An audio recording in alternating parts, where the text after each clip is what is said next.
दरअसल सियासी दंगल में शोर महाराष्ट्र में खूब हो रहा है। महाराष्ट्र में राज्यपाल कोश्यारी के उस एक बयान को उद्धव गुट ने ऐसा लपका कि मानो उन्हें संजीवनी मिल गई। अपनी पार्टी को बचाने में अब तक नाकाम रहे उद्धव ठाकरे ने कोश्यारी के बयान पर जोरदार प्रहार करते हुए मराठी अस्मिता से जोड़ दिया। वहीं एनसीपी कांग्रेस भी राज्यपाल के खिलाफ हमलावर है, लेकिन गले की फांस बीजेपी के लिए बन गई है। सियासत महाराष्ट्र करनी है तो फिर राज्यपाल के बयान पर असहमति का बिजुल जा दिया। हालांकि राज्यपाल ने भी फिर सफाई दी, कहा उनके बयान का गलत मतलब निकाला गया। ऐसे में सीएम शिंदे ने क्या कुछ कहा, ये जानना भी दिलचस्प है। आज इस दंगल में हर खबर से करेंगे बाखबर, साथ ही इस बहस में जानेंगे कि आखिर राज्यपाल के बयान से कैसे महाराष्ट्र की सियासत में हाईटाइड आ गया है। लेकिन सबसे पहले आपको हमारी एक रिपोर्ट दिखाते हैं जिसके जरिए पूरा विवाद आप समझिए। उसके बाद मेहमानों से आपका तारुफ कराएंगे और दंगल की शुरुआत करेंगे। यहां से गुजरातियों को निकाल दो और राजस्थानियों को निकाल दो तो तुम्हारे यहां कोई पैसे बचेगा ही नहीं। एक बयान, बवाल ही बवाल। शुक्रवार को जो सिलसिला शुरू हुआ था वो थमने का नाम नहीं ले रहा है। महाराष्ट्र के राज्यपाल की टिप्पणी से सियासत में भूचाल है। हुआ यूं कि मुंबई के अंधेरी पश्चिम क्षेत्र में एक स्थानीय चौक का नाम दिवंगत शांति देवी चंपालाल कोठारी के नाम पर रखा गया। इसी कार्यक्रम में राज्यपाल भगत सिंह कोश्यारी पहुंचे थे, लेकिन जो संबोधन में कहा गया वो आग की तरह फैल गया। कभी कभी मैं यहाँ लोगों से कहता हूँ महाराष्ट्र में कि भाई महाराष्ट्र में विशेष करके मुंबई ठाणे यहाँ से गुजरातियों को निकाल दो और राजस्थानियों को निकाल दो तो तुम्हारे यहाँ कोई पैसे बचेगा ही नहीं। ये राजधानी जो है जो कहलाती है आर्थिक राजधानी कहलाएगी नहीं। कमान से निकले तीर की तरह बयान भी फुल स्पीड में मुंबई में घूमने लगा। अपनी पार्टी को बचाने के लिए जदोजहद कर रहे उद्धव ठाकरे ने इसे मराठी अस्मिता से जोड़कर कुछ चुपते हुए सवाल पूछ डाले। सामने चुनाव है, आने वाले कुछ ही दिनों में पूरा महाराष्ट्र महापालिका हो, पालिका हो या अन्य सारी जो चुनाव आने वाले हैं, संस्था है उसका चुनाव आने वाला है, उसमें पोलराइजेशन करने के लिए इन्होंने बात कही है। ऐसे सबका मानना है मराठी गैर मराठी जो हिंदू यहाँ है उनमें भेद करे, मराठी लोगों का अपमान करे और जो भी मुंबई और ठाणा खास कर उनको पता है यहाँ सदियों से सारे लोग हिंदू इस रिश्ते से रह रहे हैं। ऐसे मौके पर संजय राउत का बयान ना आए, ऐसा कैसे हो सकता है? राज्यपाल महोदय को इतिहास के बारे में शायद जानकारी नहीं है।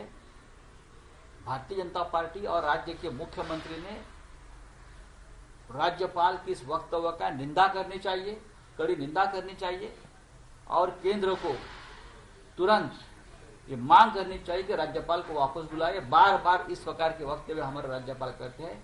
हमारे राज्य के मुख्यमंत्री इस वक्त तक उनका कोई अब तक वक्तव्य नहीं आया है।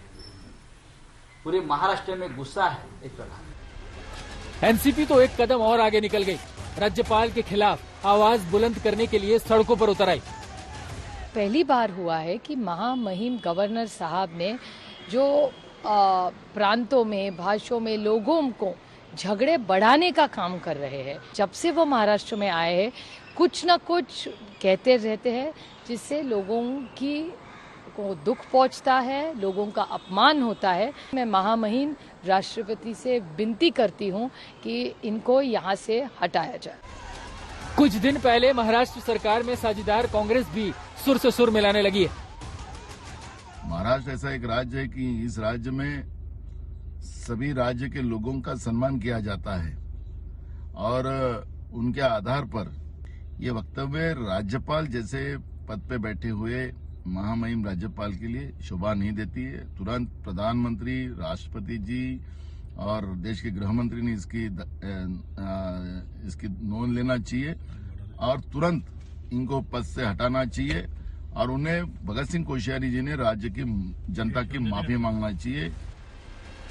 महाराष्ट्र के राज्यपाल का बयान भी कुछ ऐसा था कि बीजेपी ने भी साथ छोड़ दिया कि मुंबई में मुंबईकरों का, मराठी लोगों का कोई भी अपमान करेगा ये भारतीय जनता पार्टी सहन नहीं करेगी और ना ही करना चाहिए। मुझे ऐसे लगता है कि महामहिम राज्यपाल जी ने इस बारे में खेदजनक जो उनके बारे में वक्तव्य हुआ है उसका विपर्यास हुआ ऐसे स्टेटमेंट निकाली हुई है। मुझे लगता है कि सारे मीडिया को, सारे राज्य को उसके बारे में जानकारी लेनी चाहिए। और राज्यपाल महामहिम ने जो बात की है, उस बात के बारे में वो कौन से परिस्थिति में बात की, क्यों बात की, इस बारे में भी जानकारी लेके लोगों के सामने लाने की जरूरत है। मामला ऐसा बड़ा कि राज्यपाल को बैकफुट पर आना पड़ा, उन्हें सफाई देनी पड़ी। मेरा मराठी लोगों को कम आंकने का कोई इरादा नहीं था। मैंने केवल गुजरातियों और राजस्थानियों के योगदान पर बात की। मराठी लोगों ने मेहनत कर महाराष्ट्र का निर्माण किया है, इसीलिए आज कई मराठी उद्यमी प्रसिद्ध हैं। कोश्यारी ने अपनी सफाई में कहा कि उनके बयान को तोड़ मरोड़ कर पेश किया गया, लेकिन कहते हैं कि सियासत में बयान तोल मोल कर ही बोलने चाहिए। राज्यपाल जी का जो बयान है उसमें हम लोग सहमत नहीं है।